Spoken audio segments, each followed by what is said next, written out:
Hey Williams, it's me Monclova. Just calling to remind you that sometime during this week we're going to be going to a school in Brooklyn to speak to a couple youth classes, all right? I will talk to you later, my good man.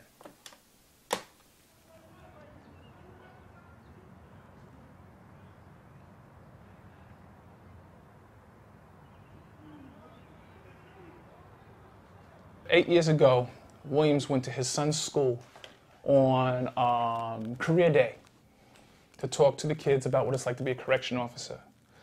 But instead, that one day, that conversation that he was having the kids steered from, instead of talking about being a correction officer, what's it like to be in jail?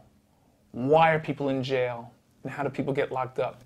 He saw right then and there, he opened up a lot of young children's eyes with, my goodness, I could go to jail for shoplifting. You mean stealing a lollipop out of a 5 and dime store is considered shoplifting and I could go to jail for that? Yes, you can. That was a start right there. He was asked to come back.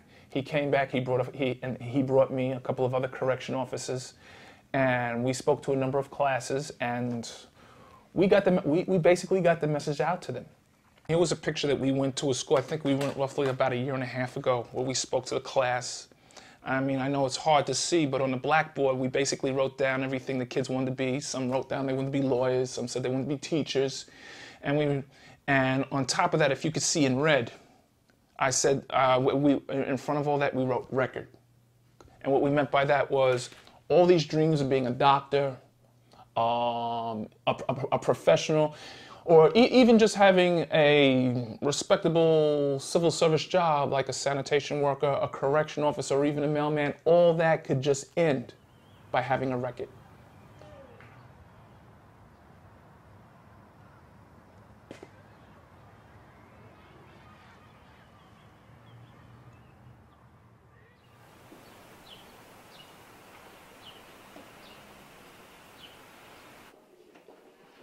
Come on, this is an easy question. What day is today?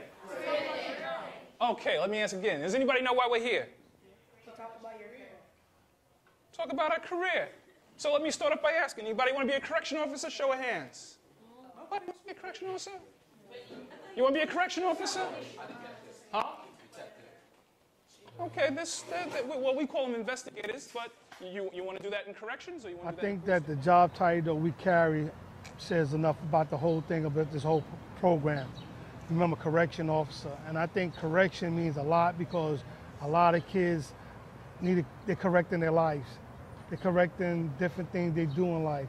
One thing that I see a lot of time when we go into schools, that a lot of kids is afraid of success. I want to show kids that you could be successful and still have friends, but you don't have to do what your friends do.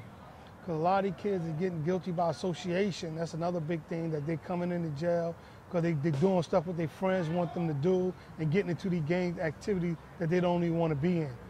And I think that our program target a lot of different things that these kids can take from us and learn, because a lot of these kids don't have father figures in their life.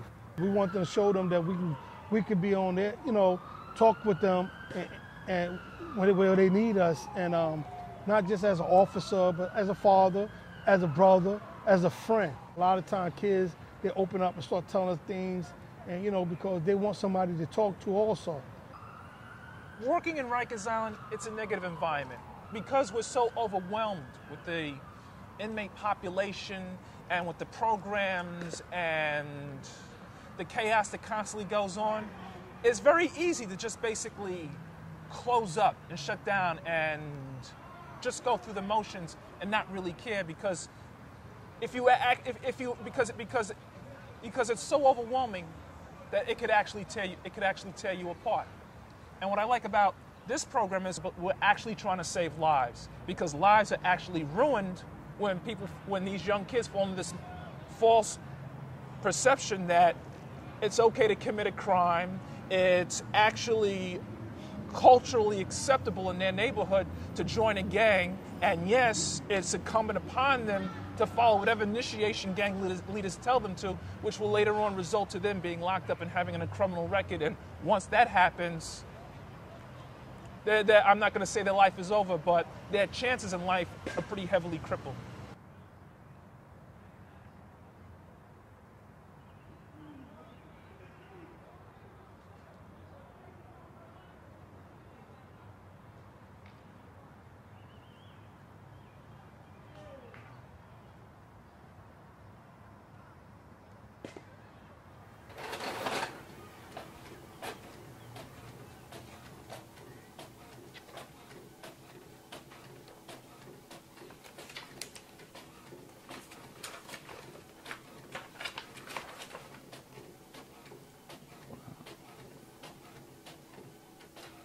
off the CCA. I called Williams. Unfortunately, he can't make it because he's still at work. So I'll be doing this by myself. I hope it goes well. Like I said, we're speaking to a different audience than we're accustomed to. We're speaking to people who actually been through the system once.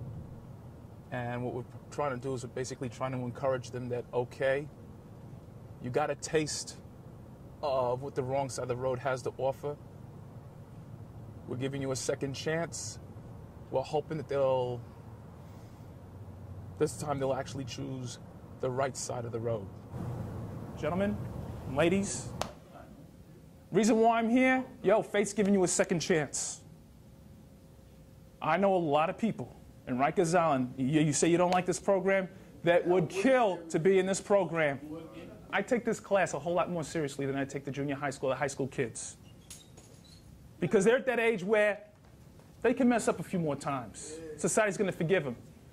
This is it. You guys got one shot. Like I told you, I've been a correction officer for 11 years. I mean, I see people here, they're laughing, they think what I have to say is a joke. You know, I'm really not too offended because guess what? I used to say the same thing when I had adolescents in my housing area. They laughed, they smiled, they thought it was a joke. Even when I went to the junior high schools and the high schools, same thing, laughing, joking, thinking that what I have to say, I have nothing to offer. Then they come to jail and they see me. Yo, Monclova, I remember you. Yo, my goodness. I said, I have no conversation for you. I said, I tried to talk to you out here. It's business here. Here's a cup. Here's a towel. Here's a soap. Don't tell me anything. I don't want to know. Who would like that kind of life? But yo, be honest, who would like that kind of life? I wouldn't, because guess what? You're in jail. And that's your life. And you know what the sad thing is? Once you've established yourself in living in jail, there's no coming out. Even when you do get out. When you get out, guess what? It's just a matter of time before you come back. Like I told you, I've been jailing for 11 years. I've seen people younger than you come to jail swearing to me they're not coming back. They come back. I mean, I'm going to be honest with you. I'm really here because guess what? I don't like seeing them come back. Ultimately, yo, I could speak all day about this, but ultimately, who does the choice fall on? There you go. I know what me and Williams do. It's not the ultimate cure. But, you know, there's an old adage. It takes a village to raise a child. And that's the honest truth. School teacher can't do it alone. Parents can't do it alone. It takes literally a whole village. And I honestly believe what me and Williams, what he's about and what I'm assisting him with is we're actually doing our part in the community. This is our part in letting them know kids do not take this road. You should be diverted to that road. But like I said, but that's not enough. More people do need to get involved. You know, we can sit and say it might not be a good program, it could be a good program, but we got to give it a shot. If we don't give it a shot, we don't know how this program will be. And I think the shot that we've been given, and we've been getting a lot of good feedback from a lot of good principals, a lot of good students, a lot of good teachers. So I think it's a real good program, and I think that it should be bigger than what it is. And I think the Department of Correction and the New York City mayor and all of them should get together and instill a program like this for us to run so we can go into these schools and talk to the kids. You got to start somewhere.